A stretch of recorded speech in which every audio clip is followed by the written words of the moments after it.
تو عرض کروں آپ کی خدمت میں، سب سے پہلے تو جو مسئلہ آتا ہے وہ یہ آتا ہے کہ آیا قربانی کا جو جانور ہے وہ کیسا ہونا چاہیے۔ آپ کو معلوم ہے کہ قربانی جو ہے بھیڑ بکری، گائے یا اونٹ، ان تینوں میں سے کسی بھی حیوان کی قربانی کی جا سکتی ہے۔ اچھا، یہ جو 10 ذی الحج کو قربانی کرتے ہیں ہم، اس کی دو قسمیں بنائی جاتی ہیں عام طور پر۔ ایک 10 ذی الحج کی وہ قربانی ہے کہ جو حاجی کرتا ہے منا کے میدان میں، یہ واجب قربانی ہوتی ہے۔ حج کے واجبات میں سے ایک واجب، منا کے میدان میں جب 10 ذی الحج کو حاجی پہنچتا ہے تو 3 چیزیں اس پر اس دن واجب ہوتی ہیں۔ پہلی چیز بڑے شیطان کو کنکر مارنا، دوسری چیز قربانی کرنا، اور تیسری چیز پھر بال منڈوانا۔ تو قربانی واجبات حج میں سے ایک واجب ہے، جو منا کے میدان میں جو حاجی حج کے لیے گئے ہیں اور وہاں پہ موجود ہیں ان پر واجب ہوتا ہے کہ وہ کریں۔ اب میں کیونکہ حج کے مسائل کی کلاس تو نہیں ہے یہ اس وقت کہ ہم یہ بحث کریں کہ کسی کے پاس پیسے نہ ہوں کہ کیا کرے گا کیا نہیں کرے گا، وہ ساری کہانیاں چھوڑ دیں۔ دوسری قسم جو ہے وہ ان لوگوں کی قربانی کی قسم ہے کہ جو منا میں نہیں ہیں، غیر منا والے۔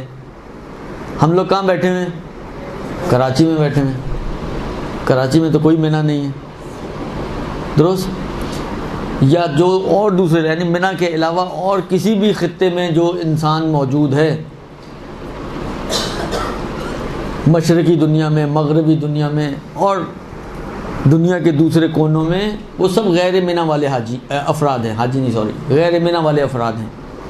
اور یہ جو غیر منا والے افراد ہیں ان پر قربانی مستحب ہے، درست؟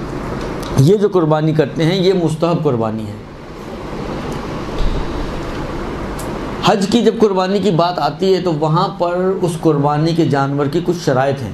ایسا نہیں کہ جو ملا پکڑا بسم اللہ ذبح کر دیا، نہیں۔ اس کی شرائط ہیں کہ وہ عمر کتنی ہونی چاہیے، ناقص نہیں ہونا چاہیے، وغیرہ وغیرہ۔ اب سوال یہ ہے کہ یہ وہ شرائط کہ جو وہ حج کی واجب قربانی میں جو 10 ذی الحج کو کی جاتی ہے جانور کے لیے جو شرائط ہیں، آیا وہ شرائط مستحب قربانی کے لیے بھی ہیں یا نہیں؟ مستحب قربانی میں جیسا بھی ملے اس کو کاٹا جا سکتا ہے۔ تو تقریباً فقہا کا نظریہ یہ ہے کہ وہ قربانی جو مستحب قربانی ہے، جو غیر منا والوں کی قربانی ہے، اس میں وہ شرائط معتبر نہیں ہیں۔ اچھا ہے اگر شرائط کا خیال رکھیں، لیکن اگر نہ بھی رکھیں کوئی، کیونکہ دیکھیں یہ بات تو واضح ہے کہ جتنا آپ شرائط زیادہ کرتے جائیں گے جانور اتنا جو ہے وہ کمیاب ہوتا جائے گا اور اتنا مہنگا ہوتا جائے گا۔ اور جتنا آپ ہلکے ہاتھ سے خریدیں گے، آپ نے یہ بھی نہیں دیکھا دانت کتنے ہیں، آپ نے یہ بھی نہیں دیکھا عمر کتنی ہے، آپ نے یہ بھی نہیں دیکھا اس کا کوئی سینگ ٹوٹا ہوا ہے، اس کا کوئی ناک کٹا ہوا ہے، اس کی کوئی دم کٹی ہوئی ہے، اس کا کوئی کان کٹا ہوا ہے، کچھ نہیں دیکھا۔ آپ نے دیکھا بکرا ہے، بے بے کر رہا ہے، اٹھا لے، درست؟ تو یہ نسبتاً پھر قیمت کے اعتبار سے بھی اسی طرح ہی ہوتا ہے۔ اور عید قربان پہ ویسے ہی جو بکرا عام دنوں میں 6-6 7-7 ہزار میں مل رہا ہوتا ہے، وہ عید قربان پہ 15-15 اور 20-20 ہزار میں بک رہا ہوتا ہے۔ ویسے ہی اس کے ریٹس ڈبل تقریباً آلموسٹ ہوتے ہی ہیں۔ پھر آپ 10 نخروں والا خریدیں گے تو وہ ڈبل سے بھی آگے بڑھ جائے گا، اور بغیر نخروں والا خریدیں گے تو ممکن ہے ڈبل پہ ہی کام آپ کی جان چھوٹ جائے۔ تو یہ فقہا کا تقریباً نظریہ ہے کہ جو شرائط حج کی قربانی کے لیے معتبر ہیں، وہ شرائط جو ہیں کیا کہتے ہیں اپنا مجھے ایک ڈاؤٹ ہو گیا، ایک درود بھیجیں محمد والے محمد پر۔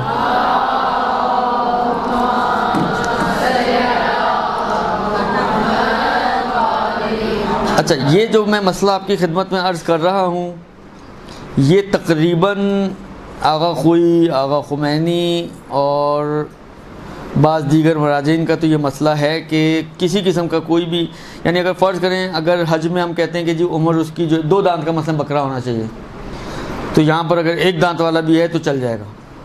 اگر حج میں ہم کہتے ہیں کہ جی اس کا سینگ نہ ٹوٹا ہوا ہو، اس کے جو ہے کان کٹے ہوئے نہ ہوں وغیرہ وغیرہ، تو یہاں پر جو ہے یہ سینگ ٹوٹا کان کٹا بکرا بھی چل جائے گا۔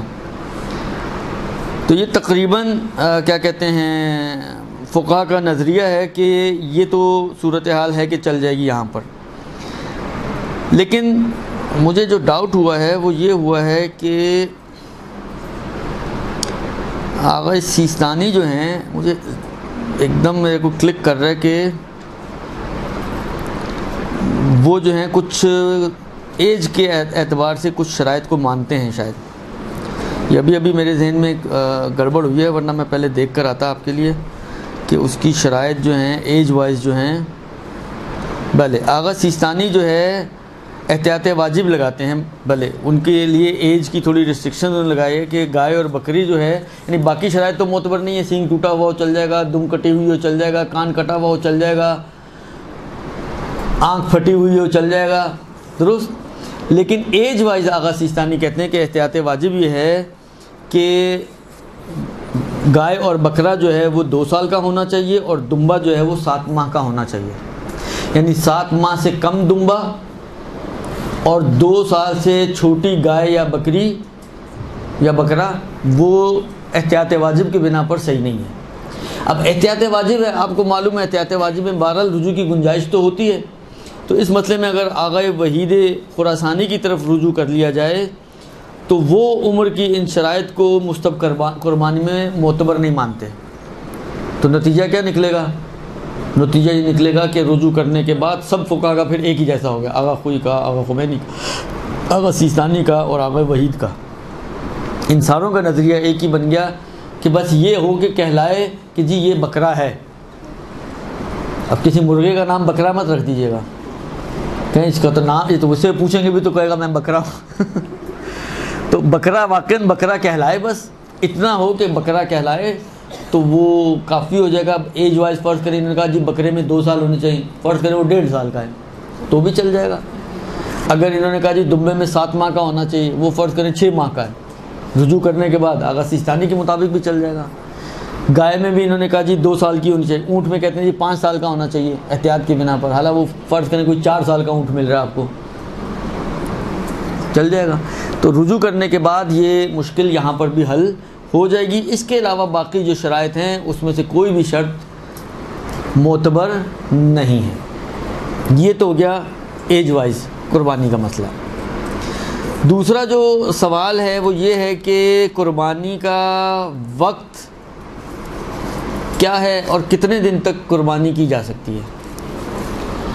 قربانی کا وقت مثلا فرض کریں طلوع فجر ہو گئی، آیا آپ طلوع فجر کے بعد آپ کہیں یار ابھی بہت سنسانی ہے اور آسانی سے کسائی بھی مل جائے گا، چلو سکون سے جلدی جلدی کام کروا لو، کیونکہ نماز کے بعد تو پھر بھاگم دوڑی شروع ہو جاتی ہے، کھیچم تانی شروع ہو جاتی ہے، تو آپ نے کہا پہلے کام کروا لو۔ تو آیا مثلا فرض کریں طلوع فجر کے بعد آپ ذبح کروا لیں تو کافی ہو جائے گا، یا نہیں مثلا فرض کریں کوئی پرٹیکولر وقت ہے کہ اس وقت کو سٹارٹ ہونے کے بعد آپ کو اس جانور کو ذبح کروانا چاہیے، تو تاکہ دیکھیں وہی والی بات ہے، اگر پہلے کروا لیں گے ذبح تو جانور تو ذبح ہو ہی جائے گا، ایسا تو نہیں کہ اٹھ کے بھاگ جائے گا کہ اوے ابھی ٹائم نہیں ہوا، درست، وہ تو ذبح ہو ہی جائے گا، گوشت حلال ہو ہی جائے گا، گوشت آپ کھا بھی سکتے ہیں۔ فرق کیا پڑے گا؟ فرق یہ پڑے گا کہ آپ کی مستحب قربانی کا ثواب آپ کو نہیں ملے گا۔ جو فرق آئے گا وہ صرف اتنا آئے گا کہ مستحب قربانی کا جو ثواب تھا وہ آپ کو نہیں ملے گا اس جانور کو ذبح کرنے پر، لیکن اگر ٹائم کے بعد آپ ذبح کریں گی تو بھلے مستحب قربانی کا ثواب بھی مل جائے گا اور باقی جو چیزیں ہیں وہ بھی مل جائیں گے۔ وقت کے اعتبار سے فرماتے ہیں کہ سب سے افضل اوقات جو ہیں، اوقات میں سے افضل وقت جو ہے وہ یہ ہے کہ عید قربان کے دن یعنی 10 ذی الحج کو طلوع شمس کے بعد طلوع شمس کے اتنی دیر بعد کہ نماز کا وقت یعنی نماز ہو جائے، فرض کریں 25 منٹ لگتے ہیں نماز میں، تو طلوع شمس فرض کریں 6 بجے ہو رہا ہے آج کل مثلا، تو 6:25 اس کے بعد سے آپ اس کو ذبح کر سکتے ہیں۔ یہ افضل وقت ہے. یعنی اگر طلوع شمس سے پہلے نماز کے وقت سے پہلے بھی کریں گے تو طلوع شمس کے بعد ہو جائے گا، لیکن افضل یہ ہے کہ نماز کا وقت گزرنے کے بعد کیا جائے. اور دنوں کے اعتبار سے اگر دیکھا جائے کہ کتنے دن کروائی جا سکتی ہے قربانی، تو جو منی والی قربانی ہے جو منی میں کروائی جاتی ہے وہ 4 دن کا ٹائم پیریڈ ہے وہاں پہ ان کے پاس، یعنی 10، 11، 12 اور 13. اور جو غیر منی والے ہیں ان کے پاس 3 دن کا ٹائم پیریڈ ہے، 10، 11 اور 12. لیکن ان 3 دنوں میں افضل یہ ہے کہ باقی شہر والوں میں کہ وہ عید کے دن ہی قربانی دیں، وہ زیادہ فضیلت ہے. بس قربانی کے اعتبار سے عید کے دن طلوع آفتاب کے بعد نماز کا وقت گزرنے کے بعد سے قربانی کرنا یہ زیادہ ثواب ہے. 11ویں اور 12ویں کو بھی کرنا چاہیں تو کیا جا سکتا ہے، ثواب کم ہو جائے گا لیکن بالآخر وقت ابھی بھی موجود ہے. یعنی 12 ذی الحج تک غیر منی والوں کے لیے وقت ہوتا ہے قربانی کا، لہذا عید والے دن بھی کر سکتے ہیں، عید کے بعد والے دن بھی کر سکتے ہیں، اس کے بعد والے دن بھی. لیکن جو میکسیمم ثواب ہے وہ عید والے دن کا ہے.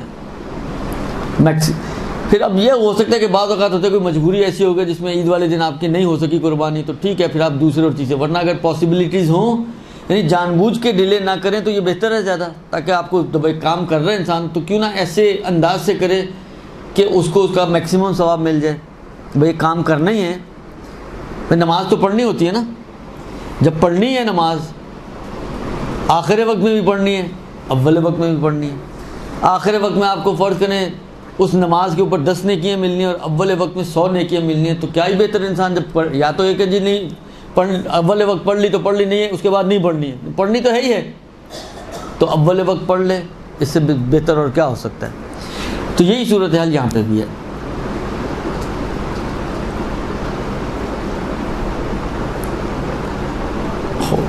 یہ جناب علی دوسرا مسئلہ قربانی کے حوالے سے. تیسرا جو مسئلہ آتا ہے وہ یہ آتا ہے تقسیم کا. اس گوشت کو کس طریقے سے تقسیم کیا جائے، کتنے حصے بنائے جائیں، کس کس کو دینا چاہیے. تقسیم جس طرح مثلا منی میں آپ کرتے ہیں اس کے 3 حصے کیے جاتے ہیں. ایک حصہ جو ہے وہ فقراء کا ہوتا ہے، ایک حصہ جو ہے وہ ہمارا اپنا ہوتا ہے، اور ایک حصہ جو ہے وہ مومنین کا ہوتا ہے. ایک مومنین کو ہدیہ کریں، ایک فقراء کو دیں اور ایک اپنے لیے رکھیں، تو 3 حصے کیے جاتے ہیں. یہ جو غیر منی کی قربانی ہے، اس غیر منی کی قربانی کے کتنے حصے کیے جاتے ہیں، ان کے حصوں کا کیا حساب کتاب ہے تقسیم کے حوالے سے. تو اس میں تقریباً فقہا کا آغا سیستانی کا یہ کہنا ہے کہ 1/3 خود رکھیں اور اپنے گھر والوں کو، یعنی اپنے اور اپنے گھر والوں کے لیے رکھیں 1/3 اپنے پسندیدہ لوگوں کو دیں، اور 1/3 جو ہے فقراء کو صدقہ دیں، مسلمان فقراء کو صدقہ دیں. وہی 3 حصے ہیں، ایک اپنے لیے اور اپنے گھر والوں کے لیے، ایک حصہ فقراء مسلمانوں کے فقراء کے لیے، اور ایک حصہ اپنے وہی جن کو آپ جو آپ کے دوست احباب ہیں مومنین میں سے ان کو دیں. آپ یہ نہ کریں کہ سارا بکرا اٹھا کر ذبح کر کے اپنے فریزر میں ٹھوس لیں. ہمارے ہاں تو یہی سب کچھ ہو رہا ہوتا ہے، بندر مان چل رہی ہوتی ہے. یا یہ بھی دیکھیں بالآخر دیکھیں اب یہ اس میں انہوں نے کچھ نہیں کہا کہ مثلا 3 حصے تو بتائیں، مثلا کون سا حصے کا گوشت کس کو، جس طرح مثلا عقیقے میں آتا ہے نا، مثلا ران جو ہے وہ دایا کو دی جائے، درست. اس میں ایسی کوئی چیز تو نہیں آئی ہے کہ مثلا کس کو ران دینی ہے اور کس کو جو ہے وہ چامپیں دینی ہے اور کس کو جو ہے وہ گردن دینی ہے اور کس کو جو ہے وہ کمر دینی ہے. یہ کوئی تقسیم نہیں آئی ہے. لیکن بالآخر انسان تھوڑا ریزنیبل ہو کر اگر کام کرے تو یہ نہ کرے کہ ساری رانیں آپ کے فریزر میں، کیونکہ سب سے اچھا گوشت بکرے میں اول تو یہ کہ گوشت کتنا ہوتا ہے، ہڈیاں زیادہ اور گوشت کم. پھر اس گوشت میں جو ہوتا بھی ہے تو سب سے جو بہتر ہے وہ صرف آپ کی 2 رانیں اور 2 دستیاں. رانوں میں گوشت دستیوں سے تھوڑا زیادہ ہوتا ہے. آپ ساری رانیں اٹھا کے اپنے لیے روسٹ کرنے کے لیے رکھ لیں، اور باقی جو بچا کھچا کمر اور چامپیں اور الا اور بلا جو ہے وہ آپ سارا تقسیم کریں. تو یہ دیکھیں کریں گے تو کوئی حرج نہیں ہے، کوئی گناہ نہیں ہے آپ کو. یعنی اگر آپ یہ کام کرتی بھی ہیں تو اس میں کوئی گناہ نہیں ہے، یعنی ایسا نہیں کہ آپ کوئی خدا کی مجرم ہے، خدا نخواستہ، لیکن بہرحال نامناسب چیز ہے کہ آپ سارا اچھا چیز اپنے لیے قرار دیں، بلکہ روایتوں کے حساب سے بلکہ یہ تو آیت ہے، معذرت، لن تنالوا البر حتی تنفقوا مما تحبون، یہ ہے نیکی کہ جو تم خود پسند کرو وہ دوسروں کو دو۔ ہم کہتے ہیں کہ جو ہمارا ناپسندیدہ وہ دوسروں کے لیے، جو ہمارا پسندیدہ وہ ہمارے لیے۔ یہ روش نہیں ہے اسلامی، سوچ نہیں ہے اسلامی۔ اسلام اس تھیم کو پسند نہیں کرتا ہے کہ آپ اچھی چیزوں کو اپنے لیے قرار دیں اور جو کچرا چیز ہے یا بچی کھچی چیز ہے جو آپ کے ناک پر نہیں بیٹھ رہی، آپ کہیں چلو یار یہ وہ فلانی سیدانی ہے بیچاری بہت غریب ہے، اس کو دے دیتے ہیں۔ وہ بیچاری لے تو لے گی، ظاہری بات ہے، جس کے پاس کپڑا پہننے کو نہ ہو تو وہ آپ تو اس کو جیسا بھی دیں گے وہ لے تو لے گی، لیکن بالآخر وہ تو لے لے گی۔ لیکن اگر آپ کو بعض روایتوں میں شاید ہے اس طرح کی کوئی بات جو مجھے اب یاد پڑ رہی ہے کہ جب حابیل اور قابیل کی وہاں پہ طے کیا پایا تھا کہ قربانی پیش کریں گے، تو قابیل صاحب نے وہی والا کام کیا کہ جو ناپسندیدہ چیز تھی اس کے حساب سے اس نے وہ خدا کی بارگاہ میں پیش کی۔ حابیل نے وہ کام کیا جو خدا چاہتا تھا کہ جو سب سے اچھی چیز تھی وہ خدا کی بارگاہ میں پیش کی، تو کس کی قبول ہوئی؟ یہ ہے ساری صورتحال۔ تو ہمیں بہرحال چلے، میں نہیں کہتا کہ ساری رانیں ہی آپ دوسروں کو بانٹ دیں، کم سے کم یہ تو کریں کہ گوشت بنائیں اور مکس کر کے بانٹ دیں، تو جیسا دوسروں کو مل رہا ہے ویسا ہی آپ کو مل رہا ہے۔ تو یہ تو ہو سکتا ہے یا نہیں ہو سکتا؟ اس طریقے سے اس کو تقسیم کیا جائے تو شاید زیادہ مناسب تر ہے۔ بس یہ ہو گیا گوشت کی تقسیم کا مسئلہ۔ اگلا مسئلہ اور اگلا سوال یہ کہ ایک جانور میں کتنے لوگ شریک ہو سکتے ہیں؟ یہ بہت زیادہ رواج ہو گیا شرکتوں کا، قربانی میں شرکت۔ تو میکسیمم کتنی تعداد ہے شرکت کی کہ ایک قربانی میں اتنے تعداد تک انسان شریک ہو سکتا ہے؟ دیکھیے، جہاں تک وہی واجب قربانی اور منی کی قربانی کا تعلق ہے اس میں شرکت نہیں ہوتی، لیکن یہ جو مستحب قربانی ہے، جو غیر منی والوں کی قربانی ہے، اس میں شرکت ہو سکتی ہے۔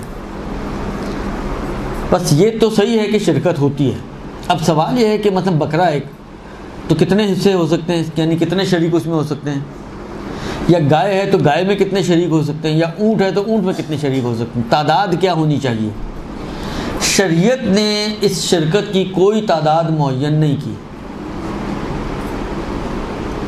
شریعت نے شرکت کے لیے کوئی تعداد معین نہیں کی۔ یہ جو کہتے ہیں جی 7 حصے اور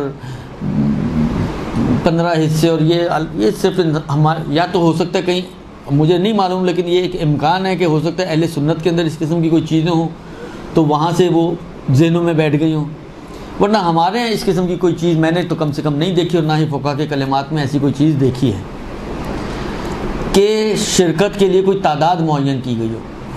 تعداد کوئی معین نہیں ہے۔ بکرے میں آپ 7 کی بجائے آپ 10 افراد کی شرکت کر لیں تو 10 کی ہو جائے گی۔ 10 غریب آدمی بھی اگر چاہے ثواب حاصل کرنا تو اس کو بھی ثواب ملے۔ حالا فرض کریں بکرا آ رہا ہے 15,000 کا، 15,000 کی شرکت میں 10 آدمیوں کا مطلب یہ کہ 1,500 ایک آدمی نہیں، ایک آدمی 1,500 افورڈ کر سکتا، بہت غریب لوگ ہیں مثلا۔ یعنی آپ یہ مت سوچیں کہ اتنا غریب کون ہوگا کہ جو 1,500 بھی افورڈ نہ کر سکے۔ خود لوگ اگر آپ بعض اوقات آپ قرآن پڑھانے کی فیس 200 روپے رکھتے ہیں تو وہ بھی افورڈ نہیں کر پاتے ہیں۔ یعنی معاشرہ اس قسم کے افراد سے خالی نہیں ہے۔ اب یہ کیا بیچارے حق نہیں رکھتے کہ یہ ثواب حاصل کریں؟ آپ کہتے ہیں جی 7 آدمی تو یہ تو 7 آدمیوں سے کیا بنے گا، تو بکرا تو نہیں آئے گا، تو آپ 500 کی شرکت بنا لیں۔ کتنی شرکت بن جائے گی 500 کے حساب سے؟ 30 آدمیوں کی شرکت ہو جائے گی، 30 آدمیوں کی شرکت کر دیں، فرق نہیں پڑتا۔ تو شرکت کے اعتبار سے نہ بکرے میں کوئی تعداد معین ہے، نہ گائے کے لیے کوئی تعداد معین ہے، اور نہ ہی اونٹ کے لیے کوئی تعداد معین ہے۔ لہذا جتنے ایزیلی جمع ہو جائیں اور ایک بکرا خرید سکیں تاکہ سب کو ثواب مل جائے، اتنی مشارکت ہو سکتی ہے، کوئی تعداد کی قید نہیں ہے۔ اس کے بعد اچھا یہ تو ہماری یعنی یہ جو تقریباً موٹے موٹے وہ سوالات تھے جو عام طور پہ لوگ پوچھتے ہیں، جو ذہن میں تھے وہ تو میں نے آپ کی خدمت میں عرض کر دیا۔ ابھی تو اور تو کوئی میرے ذہن میں اس وقت فعلاً نہیں آ رہا۔ اب کیونکہ بکروں کی بات چل رہی ہے، ایک اور مسئلہ اگرچہ وہ عید قربان سے ریلیٹڈ نہیں ہے لیکن جانوروں سے ریلیٹڈ ہے قربانی کے، وہ ہے کفارے کا مسئلہ۔ اچھا یہ بات یہاں پہ بھی آ سکتی ہے، یہی جو بات میں کفارے میں بیان کرنا چاہ رہا ہوں، اگر ہم اس کو تھوڑا ریلیٹ کرنا چاہیں تو اس سے بھی ریلیٹ کر سکتے ہیں۔ مثلا یہ بات قربانی میں بھی آ سکتی ہے۔ مثلا فرض کریں مجھے بقرہ عید پہ بکرا قربان کرنا ہے، کتنے کا بکرا آئے گا جی؟ سے 20,000 سے 15,000، 15,000 20,000 17,000 پلس مائنس بکرا آئے گا آپ کا۔ آپ کہیں یار یہ 15-17 ہزار جو میں نے بکرے پہ خرچ کرنے ہیں، تو میں یہ 15-17 ہزار مثلا فرض کریں اس بیوہ خاتون کو دے دوں، اس کے 2-3 مہینے کا راشن چل جائے گا۔ میں 15-17 ہزار اس کا بچہ بیمار ہے اس کو دے دوں، وہ چلو اپنے بچے کا علاج کروا لے گی۔ یعنی ہم قربانی کا آلٹرنیٹ کوئی نکالنا چاہیں کہ ہم قربانی کا جانور ذبح نہ کریں اور ہم کسی کی ہیلپ کر دیں، کسی کا علاج ہو جائے، کسی کو راشن مل جائے، کسی کے گھر کا سامان باہر پھینکنے والا تھا، آپ نے اس کے گھر کا کرایہ دے دیا، اس کے گھر گیا، کوئی بھی بلاخر اس قسم کی چیز چیریٹی ورک آپ کر دیں جس سے کسی مومن کا بھلا ہو جائے، کسی یتیم کا بھلا ہو جائے۔ آپ کہیں جی میں چلو شہید فاؤنڈیشن میں ڈونیشن دے دیتی ہوں اتنے کہ چلو کسی کے گھر میں راشن جائے گا، کسی کے بچوں کی فیس جائے گی، کچھ نہ کچھ بلاخر، تو کیا یہ ہمیں قربانی کا ثواب مل جائے گا؟ یہی سوال کفاروں میں بھی آتا ہے۔ حج پر کفارہ واجب ہو گیا جی، بکرا ذبح کرنا ہے۔ حج کے علاوہ باقی موارد میں اتنے نہیں ہیں موارد کہ بکرے ذبح کریں، لیکن باقیوں میں یہ ہوتا ہے جی مثلا آٹا دیں آپ۔ اب فرض کریں کسی کے 300 رمضان کے فدیے ہیں، 300 رمضان کے فدیے اچھی خاصی اماؤنٹ بن جاتی ہے، یعنی آپ 40 روپے کے حساب سے بل لگائیں تو اچھی خاصی اماؤنٹ بن جائے گی۔ کسی کا 1 مہینے کا کفارہ ہے، وہی کفارہ ہی 72,000 روپے بن جاتا ہے۔ 1 مہینے اس نے روزہ جان بوجھ کے نہیں رکھا بغیر عذر کے، تو 1 مہینے کے روزے کا کفارہ 72,000 روپے۔ اب آپ کہیں یار یہ 72,000 روپے میں لوگوں کو 60 فقیروں کو کھانا جو کھلاؤں، تو میں کیوں نہ اس 72,000 سے کسی ایک بچی کی چھوٹی موٹی شادی ہو جائے گی، ہلکی پھلکی سی، بہت لیوش تو نہیں ہو سکتی لیکن بالآخر ایک بہت ہی سادگی والی سمجھیں ایک شادی ہو جائے گی۔ یا چلیں بہت سادگی والی شادی کو بھی آپ چھوڑیں، مثلا اس کی جہیز کی 2 چیزیں آ جائیں گی، تو میں بجائے اس کے کہ آٹا دوں یا فقیروں کو کھانا کھلاؤں، میں شادی کروا دیتا ہوں۔ دیکھیں یہ چیزیں بعض اوقات چیزیں اپیل کرتی ہیں، اٹریکٹ کرتی ہیں انسان کو کہ یار ہاں یار بات تو اچھی ہے، برتن فرض کرو بکرا ذبح کر کے ایک وقت کھانا کھایا، بکرا ختم ہو گیا، لیکن بالآخر ایک بچے کا علاج ہو جائے گا، وہ ٹھیک ٹھاک ہو جائے گا، زندگی بھر دعائیں دے گا ہمیں۔ یہ جس کے پیٹ میں کھانا گیا ہے، بکرا گیا ہے، وہ بھی دعا تو دے گا مگر وہ ایک وقت کی دعا دے گا جب اس کے پیٹ میں جائے گا۔ لیکن جس کی مثلا شادی ہو رہی ہے یا جس کا آپ نے گھر خراب ہونے سے بچا لیا اور سامان پھینکنے سے بچا لیا اور جس کی آپ نے مثلا علاج کروا دیا، وہ تو ہمیشہ آپ کو دعائیں دے گا۔ تو دیکھیں مسئلہ دعاؤں کے اوپر نہیں ہے، یہ بات ہمیشہ یاد رکھیں کہ کبھی بھی یعنی صرف دینی کام کی بات نہیں ہے، دنیاوی کام کے اندر بھی ایسا ہی ہے کہ یہ اس طرح زندگیاں آگے نہیں بڑھتی ہیں۔ آپ کہیں جی ساری بجلی کی کمی، اسٹریٹ لائٹ ساری بند کر دو، تو چلے گا یہ کام؟ کسی ملک میں آپ نے دیکھا جن میں بھی بجلی کی کمی ہے وہ یہ کام کرتے ہوں؟ نہیں کرتے ہیں۔ اسٹریٹ لائٹ جل رہی ہوتی ہیں اور آپ کے گھر بند ہوتے ہیں۔ تو کبھی بھی اس طرح سے کاموں کو مینیج نہیں کیا جاتا۔ یہ جو چیزیں ہوتی ہیں نا، یہ ہماری نااہلیاں ہوتی ہیں، یہ ہماری حماقتیں ہوتی ہیں جو ہم اس طرح کے آلٹرنیٹس نکالتے ہیں۔ نیاز نہ کرو، مجلس نہ کرو، کسی کی شادی کروا دو، وہی والی بات ہے، کسی کی ہیلپ کر دو، کسی کو مثلا راشن ڈلوا دو۔ بھائی آپ کو کس نے کہا کہ آپ نیاز میں مثلا 1 لاکھ روپیہ خرچ کریں؟ آپ 5,000 والی نیاز کر دیں تو 95,000 سے یہ کام کر لیں۔ ہم کیا کرتے ہیں؟ ہم چاہتے ہیں کہ ایک چیز کو ختم کریں اور دوسری چیز کو کمپنسیٹ کریں، جبکہ ہم یا تو یہ بھی کر سکتے ہیں کہ دونوں کام کر لیں ایکسپینسز کو تھوڑا کنٹرول کرتے ہوئے، یا ہم یہ بھی کر سکتے ہیں کہ صحیح ہے وہ ایک کام ہو رہا ہے، وہ تو آپ کی واجب ذمہ داری ہے، اس کو کریں، اس کو کرنے کا اتنا دل چاہ رہا ہے تو جیب سے تھوڑے پیسے اور نکال لیں۔ اگر آپ کا اتنا ہی شوق ہو رہا ہے، اتنا ہی دل جل رہا ہے، اتنا ہی آپ کا من چاہ رہا ہے کہ آپ یہ کام بھی کریں، تو ٹھیک ہے، تھوڑے پیسے جیب سے اور نکال لیں۔ آپ کے پاس نہیں، 4 آدمیوں سے بات کر کے یہ کام کروا دیں آپ، کیونکہ بعض اوقات انسان اپنے اسٹیٹس سے بھی تو فائدہ اٹھا سکتا ہے نا۔ آپ خود نہیں کر سکتے لیکن آپ اتنا کر سکتے ہیں کہ کسی کو بولیں اور بلوا کے یہ کام کرواتے، خواہ آپ جس طرح کروا دیں، لیکن یہ کہیں آپ جی یہ بند کر دو اور یہ کر لو اور یہ چھوڑ دو اور وہ کر لو، تو اس طرح تو پھر بہت سارے کام آپ کے رک جائیں گے، بہت ساری وہ چیزیں کہ جو واقعاً اہمیت کی حامل ہے وہ رک جائیں گی۔ میں آپ کی خدمت میں عرض کروں، ہے تو پرانی بات، نہیں تو 12-15 سال شاید پرانی تو ہونی چاہیے۔ میں سندھ میں گیا ہوا تھا مجلسوں کے لیے، تو شب عاشور تھا یا اس کے بعد والا دن تھا، ریڈیو چل رہا تھا، BBC کی خبریں آ رہی تھیں۔ اس کا کہنا یہ تھا کہ اس 2.25 مہینے میں اتنی مجلسیں اور نیازیں ہوتی ہیں، اتنا اس کا اتنا بجٹ ہوتا ہے کہ اس اماؤنٹ سے ایک چھوٹی حکومت چل سکتی ہے۔ آپ کہیں جی اس سال 2.25 مہینے مجلسیں، جلوس، ماتم، عزاداری سب بند کر دو، ڈیم بنوا دو۔ ڈیم کی بہت ضرورت ہے آج کل، چندہ جمع ہو رہا ہے، 10 روپے جمع ہو رہے ہیں ڈیم کے لیے۔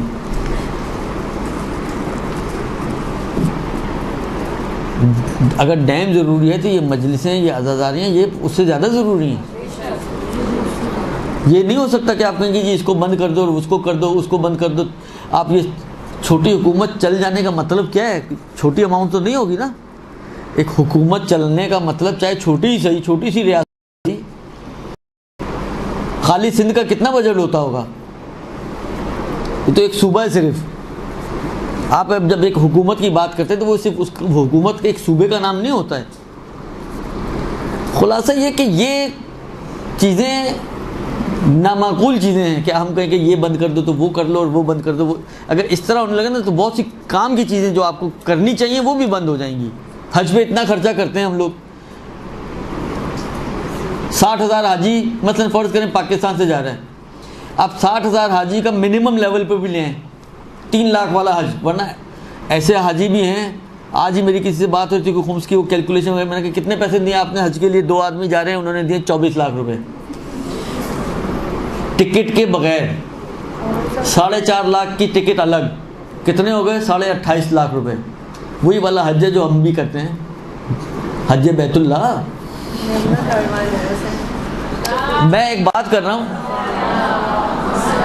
میں کہہ رہا ہوں ابھی ان سب کو چھوڑ دیں کہ جو اتنے والے حج کر رہے ہیں، ہم چھوٹے والے حج پہ بھی آ جائیں تو 3 لاکھ والا، 3.5 لاکھ والا حج ہے۔ 60,000 حاجی کو 3.5 لاکھ سے آپ ملٹیپلائی کریں تو ہمارے کیلکولیٹر میں اتنے زیرو بھی نہیں ہوں گے۔ ہم کہیں جی حج چھوڑ دیں، 1 سال حج چھوڑ دیں، پاکستان کے سارے قرضے اتر جائیں گے۔ تو اس طرح تھوڑی کام ہوتے ہیں۔ یہ کہیں حکومت والوں تک نہ آواز پہنچ جائے، وہ واقعی بند کر دیں حج 1 سال۔ اس طرح کبھی بھی کام کر، یہ طریقہ نہیں ہے کام کرنے کا۔ میں نے کہا نا کام کرنے کا طریقہ پھر یہ ہوتا ہے کہ آپ مینیج کریں چیزوں کو، آپ دیکھیں ہم کہاں پر ایکسٹرا خرچ کر رہے ہیں، اس ایکسٹرا کو ختم کریں اور جس کو آپ ضرورت سمجھ رہے ہیں وہاں پر خرچ کریں۔ نہ یہ کہ ہر ضروری چیز کے اوپر آپ کاٹی مار کے کہیں جی اس کو چھوڑ دیں، یہ کر لیں، اس کو چھوڑ دیں، وہ کر لیں، اس کو چھوڑ دیں۔ مینیج کرنے کی ضرورت ہوتی ہے چیزوں کو۔ ہم اپنے ہی خرچے اگر مینیج کرنا چاہیں تو میں سمجھتا ہوں شاید ہم اگر ہر فیملی اپنے خرچوں کو تھوڑا سا مینیج کرے تو اس جو جتنے وہ مینیج کرنے کے بعد بچت کرے گی وہ اس میں ایک دوسرے گھر کو پورا نہ صحیح اس کا آدھا کام چلا سکتی ہے، آدھا نہ صحیح تو اس کا مطلب فرض کریں پاؤ کام چلا سکتی ہے۔ ہم لوگ کہتے ہیں نہیں ہم اپنے خرچے نہیں کم کریں گے، یہ نہ کریں تو اس کو کر دیں، کفارہ نہ دیں تو اس کی ہیلپ کر دیں، یہ قربانی نہ کریں تو اس کی ہیلپ۔ یہ سب الگ الگ ہیں، الگ الگ ثواب ہیں، الگ الگ کھاتے ہیں، ہر کام کا ایک الگ اجر و ثواب ہے، اس کی الگ حکمت ہے، اس کے الگ فوائد ہیں۔ لہذا کبھی بھی اس قسم کی کاٹی پٹھی کر کے دوسرے کاموں کو مینیج، یہ طریقہ مینجمنٹ کا یہ طریقہ غلط ہے، درست؟ تو یہ نہ کفاروں میں یہ کام ہو سکتا ہے، نہ قربانی میں یہ کام ہو سکتا ہے، نہ یہ جو فدیہ وغیرہ اس کے، یہ جو چیز مانگی گئی ہے ہمیں وہ کرنی ہے، وہ ہماری ذمہ داری ہے۔ وہ ذمہ داری اسی وقت اترے گی جب آپ سامنے والے کو آٹا دیں گے۔ اب وہ کھائے نہ کھائے وہ اس کا مسئلہ ہے، لیکن آٹا کھلانا آپ کی ذمہ داری نہیں ہے، آٹا دینا آپ کی ذمہ داری ہے۔ آپ آٹا دیں گے آپ کی ذمہ داری اتر جائے گی۔ آپ کی گردن پہ کفارہ آ گیا جی، بکرا ذبح کرنا، بکرا ذبح کرنا ہے کفارہ، تو زندہ بکرا بھی اگر آپ دے دیں وہ بھی آپ کا نہیں چلے گا۔ جہاں پر ذمہ داری یعنی شریعت آپ سے کہتے ہیں کہ کفارہ یہ ہے کہ ایک گوسفند ذبح کرو، تو ذبح کرنے کے ساتھ یعنی ذبح کی خصوصیت کے ساتھ وہ کفارہ بنے گا۔ آپ نے ایسے ہی زندہ بکرا دے دیا، یہ لو بھائی میرے حج کا کفارہ، اس نے لیا جا کے بکرا عید پہ بیچ دیا، تو آپ کا کفارہ نہیں ہوتا، اس کو تو پیسے مل گئے لیکن آپ کا کفارہ نہیں اترا آپ کی گردن سے۔ ذبح کر کے دیں پھر وہ گوشت بیچ دے، اس کی مرضی ہے، وہ اس کی مرضی ہے، لیکن آپ کی ذمہ داری اسی وقت پوری ہوگی کہ جب آپ اس کام کو انجام دیں جو کام آپ سے جس طریقے سے طلب کیا گیا ہے، جس طریقے سے خدا نے چاہا ہے، اس کو اس طریقے سے انجام دیں گی تو آپ کی ذمہ داری پوری ہوگی، ورنہ ہیلپ تو ہو جائے گی، ذمہ داری پوری نہیں ہوگی، درست جی؟ یہ تو ہو گیا جناب علی یہ قربانی وغیرہ کے حوالے سے۔ برحمتک یا ارحم الراحمین وصلی اللہ علی محمد وآلہ